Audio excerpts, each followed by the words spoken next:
de la soledad en la salud de personas mayores. Estoy acompañado, ni más ni menos, por la maestra Rosa Farrés. ¿Qué tal, maestra? Hola, ¿qué tal? Y por la doctora Marisol Valdés. Gracias.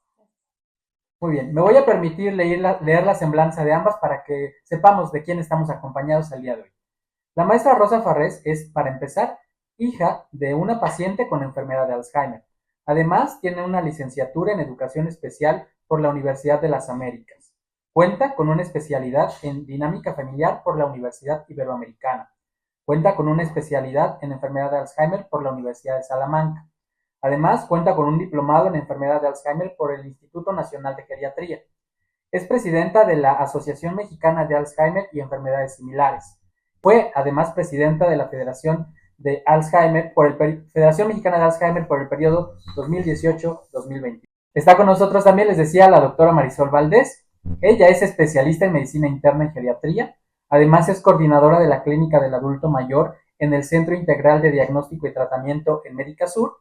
Por otro lado, es investigadora responsable de tesis de posgrado en geriatría en curso con factores asociados a fragilidad, un estudio transversal retrospectivo de pacientes ambulatorios del Centro Integral de Diagnóstico y Tratamiento.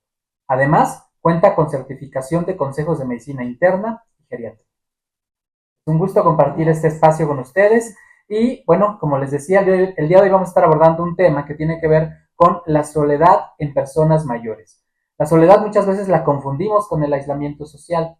De tal manera que me gustaría comenzar justo con esta pregunta. ¿Cómo podemos hacer esta distinción entre soledad y aislamiento social? La soledad a mí me parece que es un concepto un poco subjetivo. La soledad tiene mucho que ver con cómo se siente la persona, cómo se percibe la persona dentro de un entorno. El aislamiento social es esa falta de contacto real, objetivo, pues con más personas, ¿no? Están en un entorno en donde no tienen contacto por distintas razones. Para mí así es como... Bueno, doctora. Es como, más bien, también yo entendería igual que Rosy, pero igual a lo mejor pensar que lo que viene siendo el aislamiento social es como lo que precede a la soledad en algunas situaciones, ¿no? Es como tener, como bien comentas, ciertos ambientes o ciertas discapacidades o propias del envejecimiento o de las enfermedades que condicionan que una persona esté aislada y eso pues puede recaer en lo que viene siendo la soledad, ¿no? Muy bien. Entonces, si lo vamos entendiendo bien, podríamos señalar que la soledad es esta reacción que en muchas ocasiones se experimenta como consecuencia del aislamiento social, ¿no? Pareciera ser más bien una emoción, pero también ¿no? hay un escritor, no recuerdo quién es, pero hay un escritor que dice que eh, a veces no hay que acostumbrarse a estar solos porque puede ser adictivo. O sea, la soledad no necesariamente tiene una implicación negativa, ¿no? Ahí es donde viene la parte de la soledad no deseada, cuando uno no eligió estar solo. Pero hay mucha gente, sobre todo últimamente yo sí he visto que hay mucha gente que prefiere estar sola, que es distinto a estar aislado. Claro. Es decir, que podríamos distinguirlo de cuando es una consecuencia de una decisión deliberada a cuando más bien es consecuencia de factores externos a la persona, ¿no? Muy buena consideración. Continuando un poco de esto, ya que estamos hablando de la soledad y del aislamiento social, ¿cómo podríamos esto platicarlo en un contexto de personas mayores? Porque es muy frecuente observar fenómenos así, ¿no? Donde tenemos una persona que en ocasiones vive en una casa y es la única o que termina en una residencia, pero que en muchas ocasiones carece de este contacto social. ¿Cómo podemos abordar estos dos puntos, tanto la soledad como el aislamiento, en cuestión de personas mayores? Pues puede ser que justo por la edad y las condiciones que a veces puede llegar a tener una persona, desde el simple hecho a veces de no ver bien, de no escuchar bien o de tener alguna limitación en una de las actividades básicas de la vida diaria, como por ejemplo una incontinencia o dificultad para hacer transferencias, eso puede ser como los factores más importantes que condicionan que una persona prefiera estar aislada y vivir una soledad, como bien comentábamos, a lo mejor patológica, ¿no? O sea, como que una soledad como obligada porque pues no se está dando un entendimiento de las enfermedades o no se están previniendo ni tratando estas discapacidades, ¿no? Entonces, Creo que algo que tendríamos que hacer en el abordaje de adultos mayores es hacer como una revisión completa de su estado general, porque muchas veces cuando van a consulta o cuando van a un hospital es por una enfermedad específica. Entonces dejamos de ver las cuestiones alrededor que pueden estar haciendo que esa persona esté aislada. Entonces creo que este también es como un mensaje muy importante como para hacer como un paréntesis en la evaluación de las personas mayores, que no nada más es ir y revisar lo que está pasando, sino ir y preguntar el tema del aislamiento, el tema de la soledad, porque a veces no lo contemplamos o lo damos por hecho o pensamos que tienen una vida normal. Exacto. A mí me parece que el tema de la soledad y del aislamiento en las personas mayores también tiene que ver mucho con la historia y la dinámica de la familia. O sea, no se construye la soledad solita. O sea, no de pronto porque soy mayor estoy solo. No de pronto porque soy mayor estoy aislado. Yo creo que tiene de manera muy importante toda una historia de la persona en su dinámica familiar y actualmente además, bueno, de unos años para acá, el tema de la desintegración de las familias, incluso dentro de las mismas ciudades, las distancias, los espacios, antes había una casa familiar en donde cabían los padres y los hijos y las familias de los hijos, ¿no? Ahora cada vez es menos, cada vez es menos. La migración, por ejemplo, también deja mucha gente mayor sola. Pero también es yo siempre he creído que cada uno nos vamos construyendo nuestra vejez, ¿no? Y hay muchas veces me parece que pues hay personas que se construyeron una historia a lo mejor de desamor o de desunión o de violencia o de agresión en donde terminan solos, ¿no? Entonces creo que hay una parte en donde se tiene que atender a la familia y a la dinámica de la familia. Y como decía la doctora, también es cierto que hay ciertas condiciones que por estigma y por vergüenza la persona prefiere aislarse y se retrae. Entonces, pues creo que son de las cosas que hay que atender. Y justo la siguiente pregunta tiene que ver precisamente con esto. ¿Cómo es que estos prejuicios, estereotipos, conductas discriminatorias influyen para generar precisamente que particularmente las personas mayores terminan aislándose y eventualmente experimentando soledad? ¿Qué podrían decir a propósito? Un poco complicado. Sí.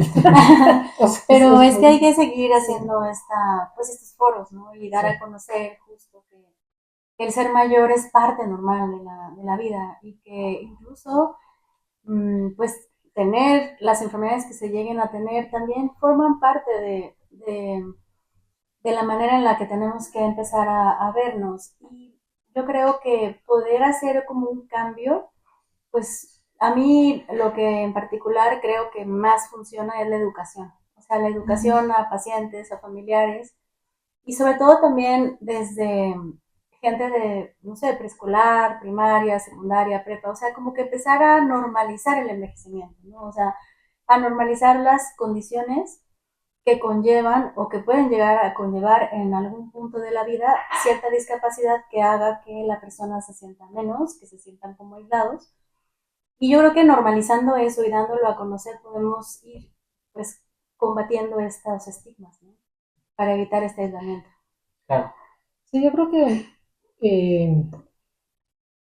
apenas estamos entendiendo que cada vez vivimos más, ¿no? O sea, si yo me imagino, si yo pienso en mis papás a los 60 años, a los 65 años, ya los veía ancianos, ellos mismos ya se habían retirado de la vida activa, tenían un rol muy pasivo, a pesar de que tenían su casa, su autoridad, lo que fuera, pero era como muy pasivo y muchas veces la imagen que se tiene de la persona mayor es de limitación, de no entiende, de lento, de enfermo, de que tiene problemas con los esfínteres. O sea, hay muchas cosas muy negativas, ¿no? Entonces, claro, pues no hay que ser viejo, ¿no?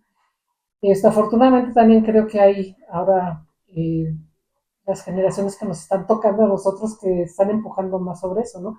Pero como bien decía la doctora, o sea, la vejez se tiene que ser parte de la educación del día a día, y no solamente en las escuelas, o sea, los médicos, todos aquellos que tienen que ver con la salud y con la educación, necesitarían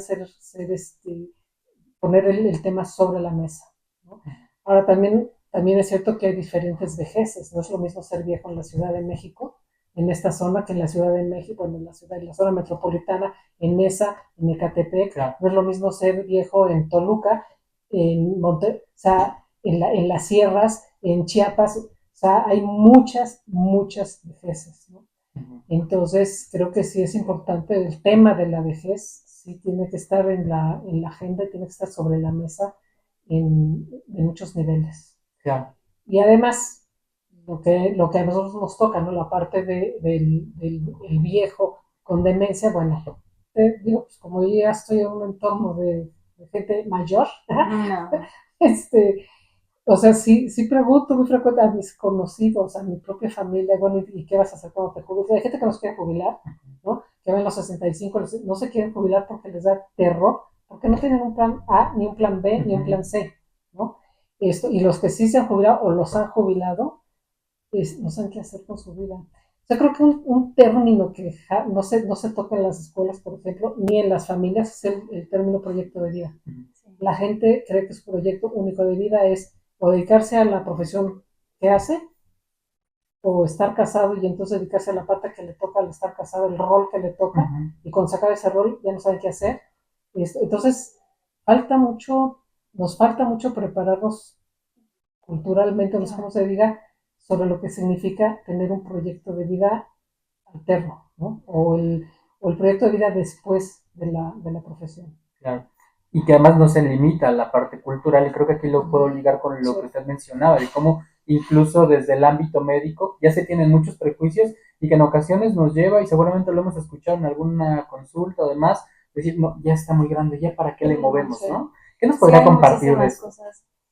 Pues sí, es como una lucha. Digo, yo porque me dedico a la geriatría Ujú. y casi no vemos esto en el ámbito, obviamente, de nosotros como geriatras, pero sí es un constante platicar con todas las especialidades, estar Sí. como sensibilizando en pláticas, en charlas, en manejo conjunto hagan de cuenta, de una persona mayor por varios especialistas y tratando de que el geriatra tome la parte como de batuta Ujú. en términos de ver qué conviene más, en dónde conviene más, pero dejar esa idea de que ya por ser mayor, o no quimio, o no cirugía, o no tratamiento, sino al contrario, ¿no? Hacer la evaluación completa y determinar cómo están cada una de las funciones de la persona para ver qué le toca a cada quien.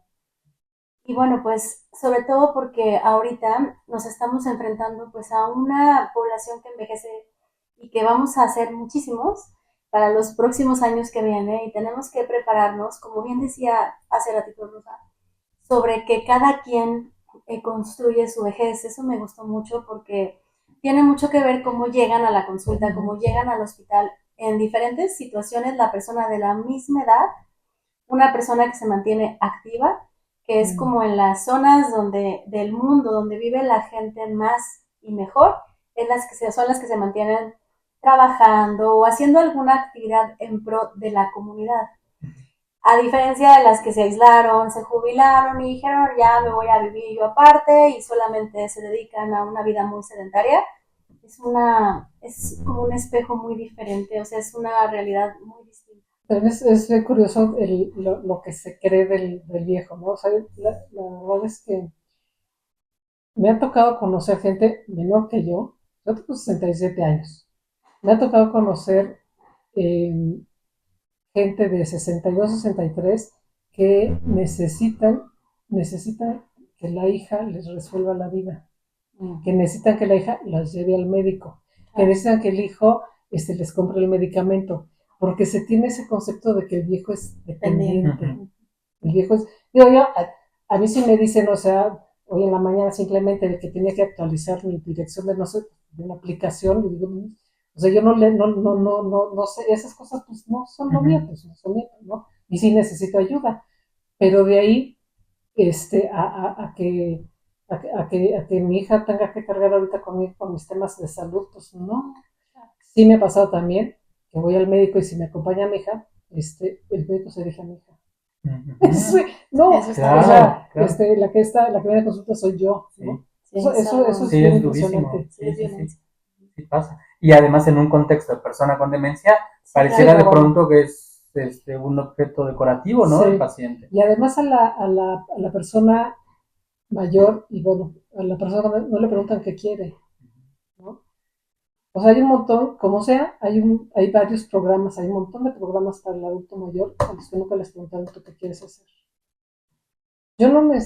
Por ejemplo, no, me cuesta mucho trabajo entender, no sé, o sea, doctores, maestros en literatura, en filosofía, en matemáticas, en física, no tienen para dónde. O sea, si van a lo que se ofrece, pues de Ujú. pronto tienen actividades que dices, o Sí, sea, ¿no? Mm, Porque falta que se les pregunte y que los ¿qué quieren? incluyan Claro. a la hora de elaborar un proyecto y un plan de atención. claro. Porque Sí. además en términos recreativos o lúdicos, de pronto No, bueno, las actividades son nulas, ¿no? sí. No hay espacios que den lugar justamente a este tipo de atención, ¿no? Por ejemplo, sí hay salas de cine que están acondicionadas para pequeños, para Uh-huh. infancias, pero ¿por qué no hay salas acondicionadas en todo Para lo que tendría que adultos. estar acondicionado para personas mayores, Sí. ¿no?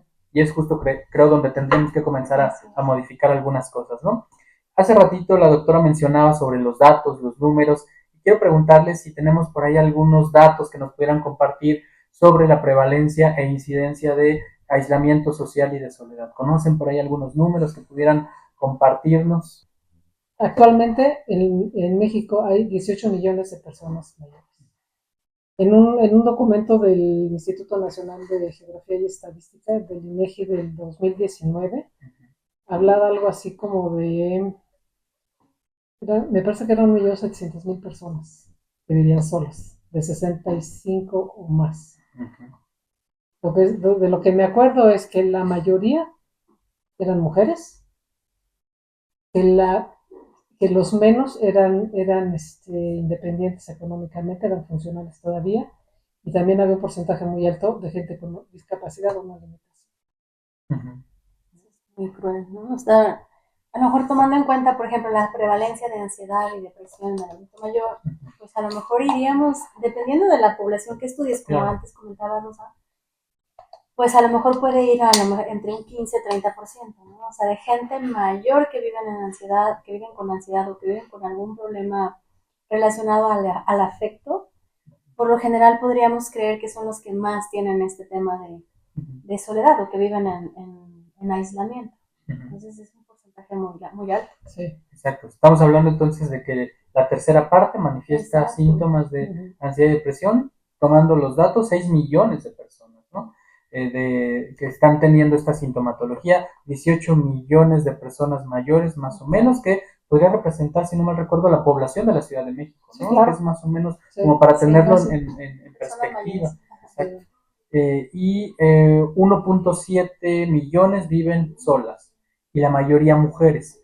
Desde la parte de la diferencia de sexos, ¿cómo se vive el aislamiento y la soledad en personas mayores? Yo creo que las mujeres son más dinámicas.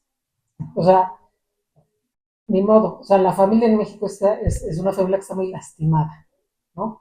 Hay mucha violencia, hay pues, mucha agresión contra la mujer. Entonces, de las cosas que pasan, creo que de las razones por las que se quedan solos, la principal es la viudez, ¿no? Claro. La mujer por lo general no, rara vez busca una segunda o una siguiente pareja. O sea, como que ella tuvo suficiente y ya, ¿no? Y además empieza a hacer más las cosas que les gustan. En el caso de los hombres, les da más pena o les cuesta más trabajo salir a buscar actividades recreativas, ¿no? Son más dependientes de la mujer. Muchas veces buscan una pareja que es para sustituir, ¿no? Esto, pero sí creo que las mujeres son más dinámicas. También tienen el problema, lo que sí es que casi siempre fueron dependientes económicas, entonces están en un problema, ¿no? Es más fácil, por ejemplo, el porcentaje de mujeres analfabetas a esas edades y en soledad es mayor que el de Ujú. los hombres. Ujú. Entonces eso también les es una limitación. Y, en fin, o sea, como que hay muchos datos y muchas... Como más cultural, ¿no? O Sí, sea, como que parte de nuestra población es esta parte como que el que trabaja es el hombre, la mujer es la que se queda en casa y como bien decías, ya 60, 70, 80 y pues son dependientes en cierta manera. Pero sí es curioso porque, por ejemplo, las actividades culturales y académicas que llevamos en el hospital Ujú. exclusivamente o sea, es para público en general, pero van más mujeres que hombres. sí, O sea, sí, sí tienes toda la razón. O sea, de Ujú. 10 yo creo que son 2 varones, Ujú. el resto son mujeres y son las que están platicando, opinando. Digo, también hay varones muy activos sí, y todo, pero son los menos. O Sí. sea, sí, casi siempre es 2, 3 y el resto son mujeres. Ahora, desde el punto de vista médico, siempre, no sé si han visto por allí en todo lo que la esperanza de vida actual y las que viven más son las mujeres. ¿Y por qué se ha visto eso? Pues no hay una explicación concisa al respecto, pero también porque son las que buscan más atención, más la prevención. Y también hay algunos factores biológicos que a nivel pues, genético te protegen un poquito más. Pero sí, en efecto, lo que hemos visto, por ejemplo, de depresión y viudez, como bien comentaba Rosa, los hombres son los que más pueden tener más depresión relacionado con la viudez y soledad. Pero nuevamente, pensando en los grupos de apoyo que tenemos aquí en la fundación, son mucho más mujeres las que tenemos en comparación de los hombres, aunque como que de pronto no es tan proporcional, ¿no? En cuanto a la cantidad de personas cuidadoras que son hombres y los asistentes al grupo de apoyo, o sea, como que todavía van menos hombres sí. de lo que ya están cuidando, ¿no? Y eso hablando de las demencias, pero en general en la Así es. enfermedad y en la Claro. discapacidad son las mujeres las más presentes. Ujú. Y que bueno, tendrán que hacerse esfuerzos quizá ahora mismo para que en el futuro esto se vaya balanceando como ha venido ocurriendo con múltiples actividades, ¿no? Porque no otra cosa que pasa es que estas mismas mujeres cuidadoras, cuando se fallece el paciente, se quedan en el limbo, ¿no? Dedicaron demasiado tiempo al cuidado, a lo mejor dejaron de trabajar, a lo mejor dejaron de estudiar, salieron de la dinámica social, Sí, ¿no? claro. Se termina la razón de su día a día, no tiene nada que hacer. Claro. Cómo el estar en aislamiento y experimentar soledad impacta en la salud de las personas mayores. Pues bueno, pensando por ejemplo en este tema de la ansiedad y la depresión, para empezar, ¿no? O sea, como que eso obviamente es un limitante y te pone en mayor riesgo, en fragilidad de tener otros padecimientos.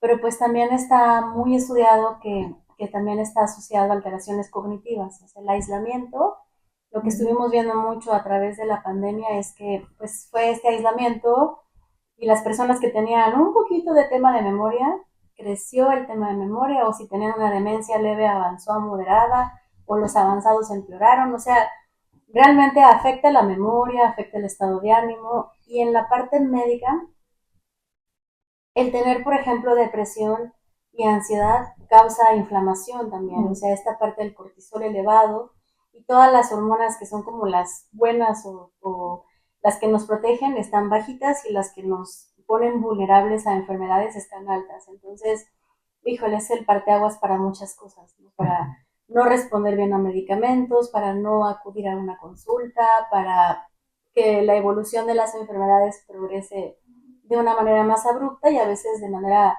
pues, no tan, ¿cómo les diré? Como, o sea, no con desenlaces buenos, sino al contrario, malos, ¿no? Con complicaciones. Entonces, sí, no es nada bueno estar aislado. O sea, sí tenemos que hacer campañas o buscar la manera de sacar a estos hombres viudos que están en la parte de la depresión y buscar actividades exclusivas a lo mejor también para nuestra cultura, ¿no? O sea, cómo pensar en cada área de nosotros, en las diferentes especialidades, cómo llegar a estas personas, ¿no? Que viven en aislamiento. Ahorita que todas las generaciones están en la proesta con la imaginación y con toda esta parte tecnológica, debe de haber algunas estrategias para ayudar a que salgan pues de esta soledad, de este aislamiento. Claro. Mira, yo lo veo así. Cuando hablamos de desarrollo infantil, una de las áreas que se estimula muchísimo es toda la parte social. el que el niño tenga relaciones sociales, que vaya a la escuela les genera muchas cosas, ¿no? Entonces, pues, lo mismo pasa en el adulto, ¿no? Es parte del desarrollo de la persona. Y pero además, ¿qué sucede? O sea, si la persona está aislada y no escucha, o sea, las neuronas que están conectadas al oído se empiezan a deteriorar. Las neuronas que están conectadas a la visión se empiezan a deteriorar. O sea, físicamente tiene una consecuencia el aislamiento y la soledad. No sé si es física o fisiológicamente, pero lo tiene, pues, ¿no? El que dejen de hablar, o sea, todo eso, porque sí, o sea, dices, o sea, ¿qué tiene que ver el que esté solo y que si el cerebro funciona? Pues creo que sí, porque todo el entorno te estimula y está estimulando el cerebro. Si deja de haber estimulación, se presentan problemas cognitivos, ¿no?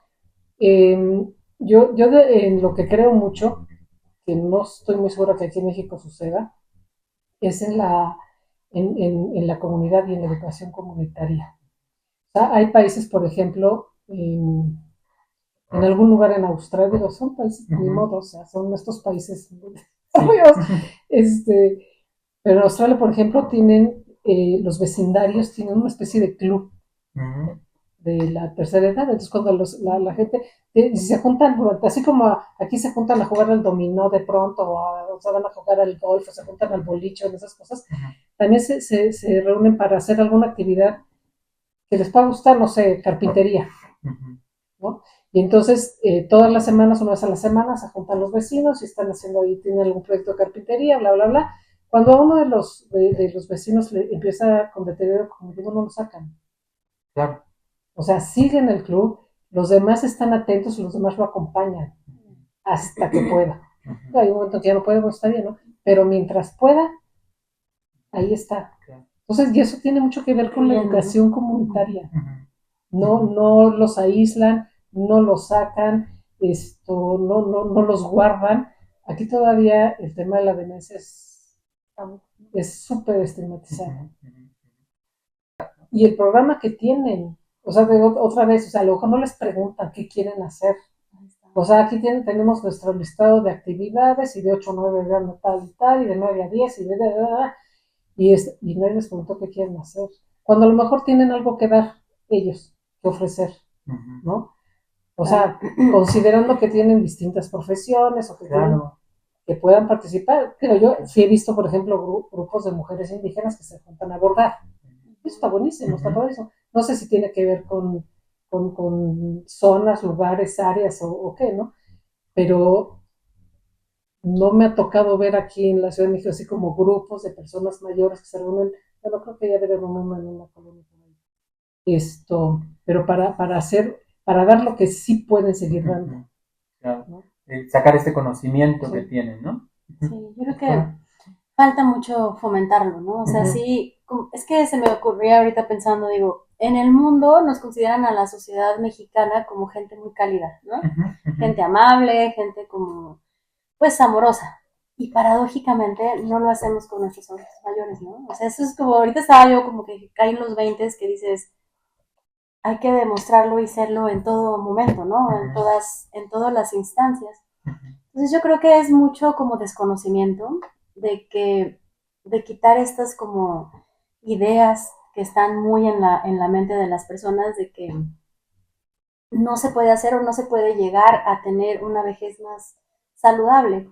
Y yo creo que tal vez sería bueno como que todos en la edad que tengamos, que estemos viendo esta entrevista o que lo podamos como replicar, es que nos pongamos como que a pensar internamente, como bien dice Rosa, ¿qué quiero? ¿No? O sea, al final yo qué voy a querer compartir, hasta dónde quiero llegar, a lo mejor voy a querer yo dar consulta hasta que esté muy grande, ¿no? O sea, realmente ver qué quieren las personas, ¿no? Y no nada más asumir, ¿no? Que asumir por la edad o por las condiciones en las que está, que ya no lo pueden a lo mejor atender, recluir, ¿no? Entonces sí, como que antes de que alguien tome una decisión por ti, creo que deberíamos todos de pensar. Sí, pero también creo que hay que trabajar mucho contra el autoestigma, porque la misma persona muchas veces es quien se pone los límites, ¿no?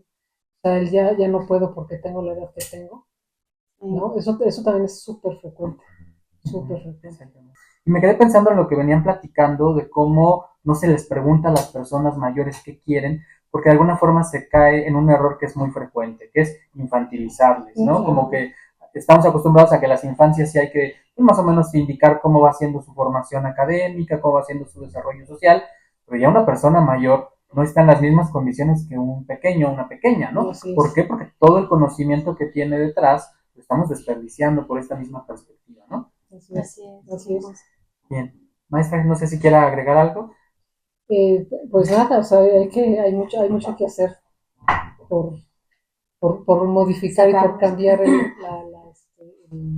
la imagen que se tiene de la persona vieja, ¿no? Digo, hasta el tema del nombre y de la palabra que se usa, ¿no? O sea, decir viejo como si fuera algo despectivo, pues no, o sea, pues el joven es joven, el viejo es viejo y está bien.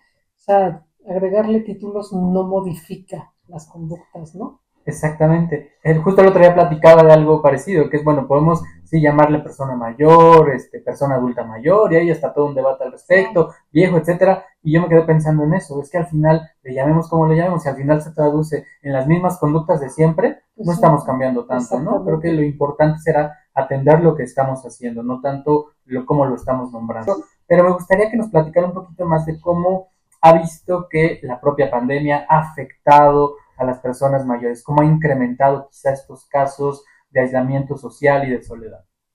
Bueno, pues mucho, ¿no? O sea, realmente este miedo a contraer la infección, pues nos tuvo a todos paralizados, ¿no? Bueno, excepto a nosotros como sector sanitario, pero al resto de la población sí. Y gente que conozco cercana, amigos, amigas, familia, ¿no? Que se vivió como un retroceso en años, incluso nosotros mismos, ¿no? Tú piensas ahorita 2020 y piensas que fue el año pasado. O sea, como que tenemos todo este gap de años perdidos. Entonces, si para nosotros, que en teoría estamos cognitivamente bien y que estamos, no sé, en la década de los 40, ¿no? Más o menos, 50, sentimos eso con más en las personas mayores, ¿no? Sí, definitivamente estamos viendo ahorita más episodios de depresión, de ansiedad, de demencia, de alteraciones de enfermedades por no haberse tratado a tiempo, ¿sabes? O sea, como esta parte de que no, pues ahorita no se puede operar, ahorita no hay que ir voy a decir un ejemplo, o sea, no hay que ir al cardiólogo, no hay que ir al neurólogo, etcétera. La gente se dejó de tomar su medicina y entonces el empeoramiento de muchas situaciones es muy evidente. Entonces, híjole, sí fue un gran retroceso, ¿no? De por sí ya estábamos batallando con todo esto, ahora con COVID, muchísimo más. Se vio acentuado en todas las áreas de la vida. Y al mismo tiempo puso en evidencia la situación de los viejos. Exacto. O sea, en México y en el mundo, pues, ¿no? Porque de pronto parecía que los que podían ser desechables eran los viejos.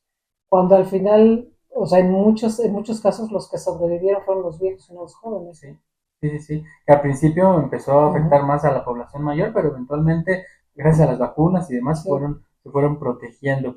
A propósito también que mencionábamos de pues, la esperanza de vida y todo ello, ¿cómo han visto que impacta la soledad y el aislamiento social en la esperanza de vida? ¿Vemos un decremento en ello? ¿Dependerá de si uno lo decide o no? ¿Qué podrían mencionar al respecto? Pues definitivamente sí, ¿no? O sea, ya platicando, ya viendo toda la charla y como que haciendo como asumiendo, ¿no? Que de por sí ya el estar aislado y el estar en soledad patológica, ¿no? Porque como bien decía, hay una soledad no mala, también es bueno, en cierta manera, conduce pues a cuestiones inflamatorias, a enfermedades, y pues esto tuvo un impacto, ¿no? Con COVID, la esperanza de vida obviamente disminuyó de manera drástica, pero a cualquier edad.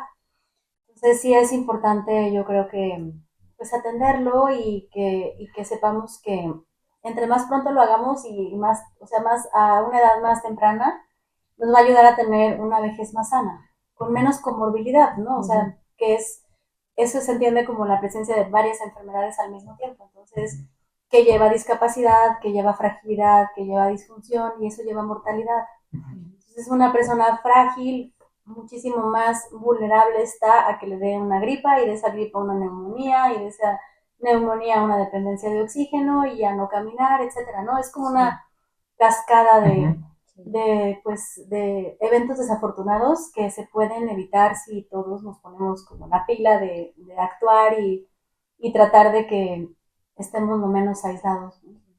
Y además otra cosa que sucede es que una persona que vive sola, que pueda estar en depresión o con ansiedad, es una persona que no sabe alimentar adecuadamente, es una persona que si se cae, igual no hay quien la levante, ¿no? Y con todo lo que puede implicar, esto, entonces sí es, o sea, al final del día sí es un problema de salud pública, la soledad patológica y el aislamiento.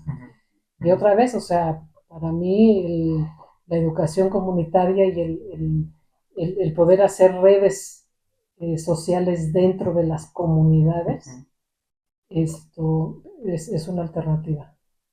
¿Cómo podemos modificar el aislamiento y la soledad hoy, en este momento, cuando a lo mejor todos tenemos distintas edades? ¿Cuál será el mejor momento para empezar y qué podemos hacer? Yo creo que buscar es difícil, ¿eh? Porque depende mucho de la personalidad de cada persona, pero pues es pensar en que es como una parte del tratamiento. O sea, como cuando tú le dices a una persona, se tiene que tomar esta pastilla cada 8 horas, 10 días, tiene que hacer el ejercicio, no sé, 30 minutos, 5 veces a la semana, ¿no? Por las reglas, normas, etcétera. Creo que también sería como una tercera o cuarta recomendación, pero médica. Hay que salir, hay que hablar, hay que buscar. O sea, sí hay que como que salir de esta zona de confort de es preferible yo solito atender todas mis cosas, así hacer la recomendación y decir en su grupo, ¿cómo se dice? Como en su comunidad, en su delegación, cerca en su colonia, buscar el centro de salud, las actividades que se hacen con los vecinos, con los amigos, o sea, ampliar esta red de ayuda, ¿no? Y pues también, si te invitan a una fiesta, casi que luego le decimos así a los pacientes, tiene que salir, tiene que convivir, vaya a las fiestas, porque luego a veces es curioso, pero no quieren ir ni a las bodas de los nietos. O sea, a veces te dicen, no, no, no, yo ya no puedo ir cuando está a 2 horas o cuando ya le están dando el boleto de avión en la mano con todo. Y no, ¿no? Entonces, pues yo creo que desde mi cancha, por ejemplo, desde el punto de vista médico, sí es recomendarlo como una pastilla, ¿no? Como una medicina, es decir, tiene que salir del aislamiento. Creo que eso sería una buena opción. Y yo creo que también hay que atender a la familia, o sea, porque yo insisto que la familia está muy desintegrada, muy lastimada. Creo que hay que atender a las familias.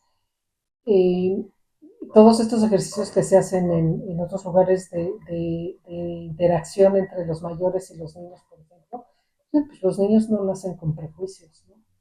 Entonces, esta posibilidad de que puedan convivir.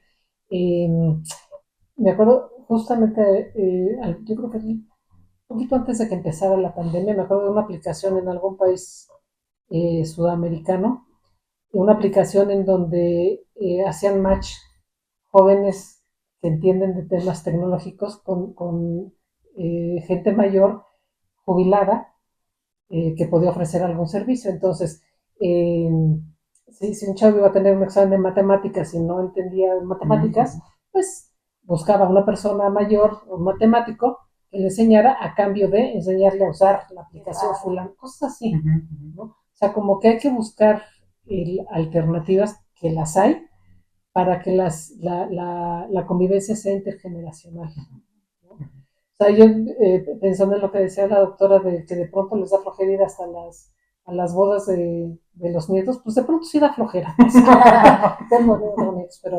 Pero la convivencia dentro de la comunidad o la misma familia, o sea, cuántas veces en las celebraciones familiares al mayor con demencia, pues está pues lo mandan a dormir temprano o no lo invitan porque no voy a hacer que haga un show, no sé, ¿no? O sea, es como el poder entender al abuelo, a la abuela, al papá, a la mamá, en la condición en la que está para que entonces lo queramos incluir en el día a día, ¿no? ¿Qué les gustaría que las personas que nos están observando en casa hoy se lleven como algo muy importante.